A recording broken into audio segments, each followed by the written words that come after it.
ساتھ دیں حضرت مولانا محمد آصف معاویہ صاحب۔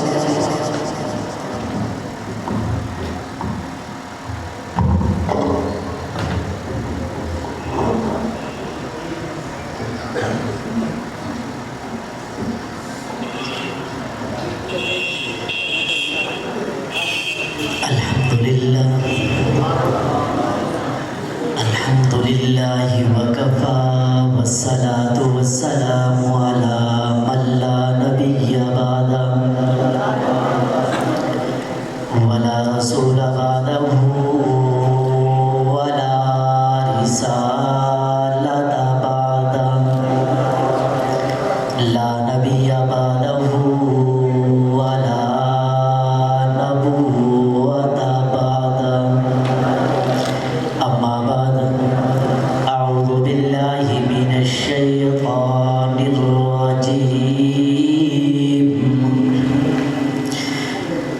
بسم اللہ الرحمن الرحیم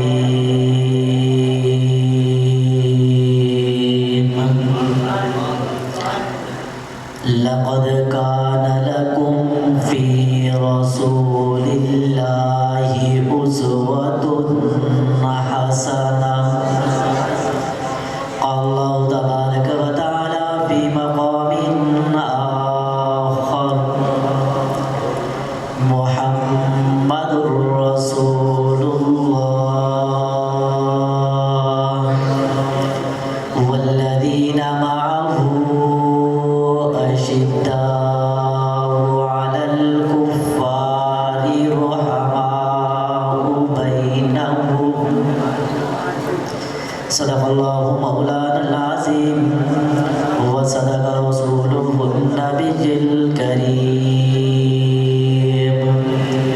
ونحن على ذلك لمن الشاهدین والشاکرین والحمد للہ رب العالمین۔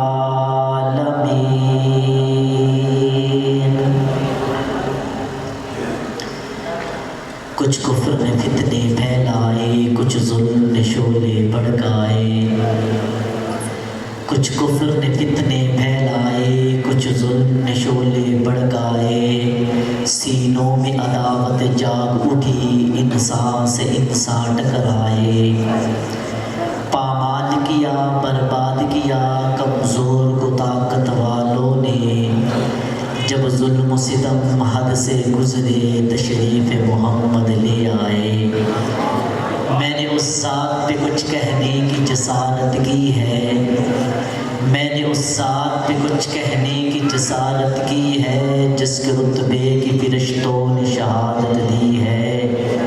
ارے کون ہے جو میرے آقا کے مقابل آئے؟ میرے آقا نے تو نبیوں کی امامت کی ہے۔ میں ایک دن ظلم کے چہرے کو آخر نوچ ڈالوں گا، میں ایک دن ظلم کے چہرے کو آخر نوچ ڈالوں گا، میرے ہاتھوں میں جگنو ہے، اندھیرا کچھ نہیں کہتا، تلاتم خود بخود بےتاب رہتا ہے سلامی کو، اگر دراک اچھا ہو تو دریا کچھ نہیں کہتا۔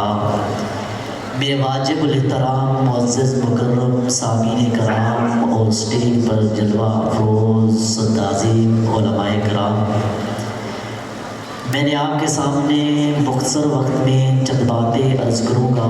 دعا فرماؤ کہ اللہ مجھے اس پر حق سچ بیان کرنے کی توفیق عطا فرمائے، مجھے اور آپ کو اللہ اس پر عمل کرنے کی توفیق عطا فرمائے۔ سامعین مکرم، اللہ تبارک و تعالی نے اس دھرتی کائنات کو بنانے کے بعد انسانیت کی رہنمائی اور ہدایت کے لیے 1,24,000 انبیاء کرام کو اللہ تبارک و تعالی نے بھیجا۔ تمام انبیاء کرام اپنے اپنے وقت میں اپنی بات کو مکمل کر کے کامیاب اور کامران ہو کر دنیا سے چلے گئے، اور آخر میں باری آتی ہے آمنہ کے در یتیم سرکار دو عالم جناب رسول اللہ صلی اللہ علیہ وآلہ وصحابہ وسلم کی۔ تو آپ صلی اللہ اللہ علیہ وسلم نے نبوت کا اعلان کیا۔ نبوت کا اعلان کرنے کے بعد آپ صلی اللہ علیہ وسلم کے اوپر ایمان لائے لوگ، اور آپ صلی اللہ علیہ وسلم کو اللہ نے نبی بنایا، نبوت کا تاج سر پہ رکھا۔ تو اللہ تبارک و تعالیٰ کے نبی نے نبوت کا اعلان کرنے کے لیے فران کی چوٹی پہ اکٹھے جاتے ہیں، وہاں کھڑے ہو کر اعلان کرتے ہیں۔ اعلان کرنے کے بعد تمام کفار کو، قریش مکہ کو وہاں بلاتے ہیں۔ تمام لوگ جوگ در جوگ اس فران کی چوٹی کے قریب پہنچتے ہیں۔ پہنچنے کے بعد اللہ کے نبی اعلان کرتے ہیں۔ لوگ یہی سوچتے جا رہے ہیں، آج تک اس نوجوان نے تو کوئی جھوٹ نہیں بولا، آج تک اس نوجوان نے تو کوئی غلط بات نہیں کی، خیر ہو کہ آج اس نوجوان نے ہمیں فران کی چوٹی کے قریب بلایا ہے، کوئی اہم بات بتانے لگے ہیں۔ لیکن پیغمبر رسول جب فران کی چوٹی پہ کھڑے ہوتے ہیں، کھڑے ہونے کے بعد تمام قریش مکہ بھی وہاں موجود ہے۔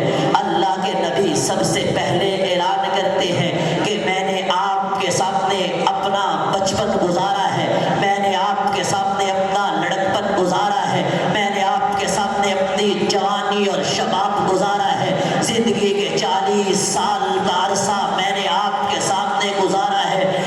مجھے بتاؤ کہ آپ نے مجھے کس طرح پایا ہے، مجھے جھوٹا پایا ہے یا سچا پایا ہے؟ جب پیغمبر رسول نے یہ بات کی ہے تو پورے قریش مکہ یکجا ہو کر یہ اعلان کرتے ہیں، محمد ہم نے تیرے بچپن کو بھی دیکھا ہے، محمد ہم نے تیرے لڑکپن کو بھی دیکھا ہے، محمد ہم نے تیری جوانی کو بھی دیکھا ہے، زندگی کا ایک بڑا عرصہ 40 سال کا عرصہ تو نے ہمارے اندر گزارا، ہر طرح کے معاملات ہم نے دیکھے ہیں، محمد تو نے کبھی جھوٹ نہیں بولا۔ اللہ کے نبی کہنے لگے، آپ میرے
جب یہ واقعہ وہ سائی نے سنایا کہ میں نے تمام لوگوں کی زندگی کو ریسرچ کیا، تمام لوگوں کی زندگی کو پڑھا، لیکن مجھے کسی کی ایسی زندگی نظر نہیں آئی جو آمنہ کے در یتیم کی زندگی تھی۔